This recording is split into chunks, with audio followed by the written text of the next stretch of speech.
The Center for Audit Quality presents Profession in Focus. Hello, and welcome to this edition in Profession in Focus. I'm Cindy Fernelli, the Executive Director of the Center for Audit Quality, and I'm pleased to have with us today for this segment, Rodney Chase. Rodney sits on a number of corporate boards and is also on the Audit Committee of Tesoro Corporation. So thank you so much for joining us today, Rodney. Good to be with you. So I want to start with, a few weeks ago, you and I were on a webcast together, and I appreciate you doing that with us, where we talked about the benefits or the opportunities to go into the SEC when a company suspects that they might have fraudulent or suspicious activity. And so we explored the pros and cons and some of the pressure points that a board, executives, and the company itself might think through. And I know you've been on the other side of the table in that situation. So give us your perspective about when and how a company should go in and talk to the SEC if they suspect suspicious activity. And I'll say right up front, it was better to be part of the webcast discussion than being part of the investigation at the time it occurred. I think that companies can't know at the start of most investigations, especially if they've arisen inside the company and they've self-reported. They can't know how important it's going to be, how difficult it's going to be, how long it's going to take. But most investigations that attract the attention of the regulators, such as the SEC, turn out to be very tough, very time-consuming. And I think boards of directors need to go into that understanding, first of all, that they must take control, the independent directors must take control, and secondly, they have to prepare for what's going to be a long and difficult process. Are there situations where it isn't clear when to go in? Tell us a little bit about it, your experience about when you decided to go in, because I can appreciate that it might be difficult if you don't know if you're looking at a big issue or a small issue, or even if you have an issue. Yes, you're right. And in our example, it was far from clear for several months just how big of an issue it was. But I think that if directors take the right steps initially, if they prepare for the investigation seriously, if they realize that they have to investigate, not the management team, then they'll get to a realization as soon as it's possible when they have to tell the regulators and whether they prepare for a very complex study. In our situation, it took several months before we knew the extent of the ramifications. We knew quite early, if I'm honest, that this was going to be an issue we should take to the regulators. The question was, how much preparation should we do first to try and map out the extent of the issue? I suspect you used outside counsel to help you navigate through some of that too, correct? Yeah, we did. Yeah.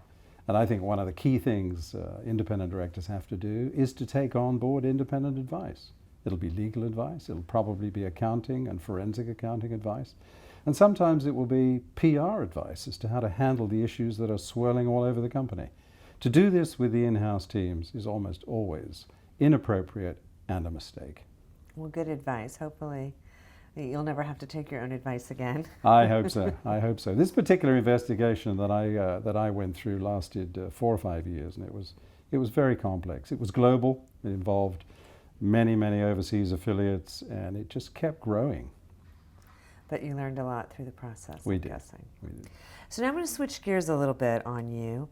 Another issue that's been in the news quite a bit, and that has some regulatory scrutiny, is a company's use of non-GAAP financial measures.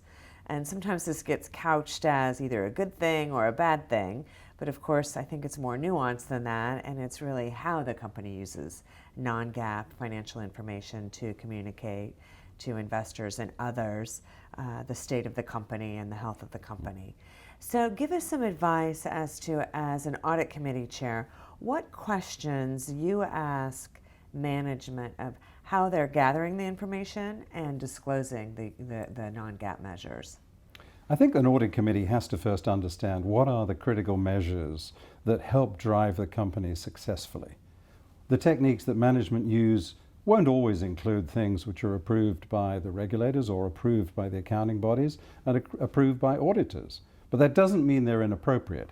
It's when you start to use those things for external communications that the issues become complex and must be addressed by independent oversight from an audit committee. Most companies have a number of non-GAAP measures which really are important for the competitive performance of the company, for driving the company in the right way. Things that relate to competitive achievements, how other companies in the sector work, things which are specific to a particular industry.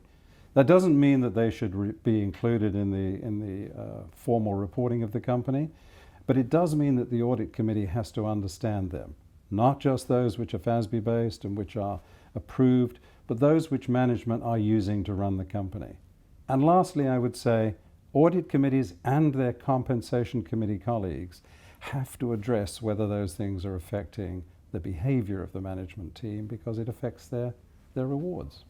That's, I think, a really good point that sometimes gets lost in the non-GAAP discussion, is how those measures are used in the compensation side of the house. Yeah. So, and as an good audit advice. committee chair, I spent a lot of time talking with my colleague who was chairing the comp committee to make sure that we at least could put a context, could put a value judgment on the non-GAAP performance things which were included in the reward table that was used by the comp committee to judge management's performance.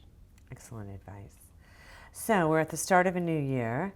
And I'm going to take this opportunity to ask you to dust off your crystal ball and tell us what you think is going to be a big issue, or maybe the key issue, for audit committees in 2017.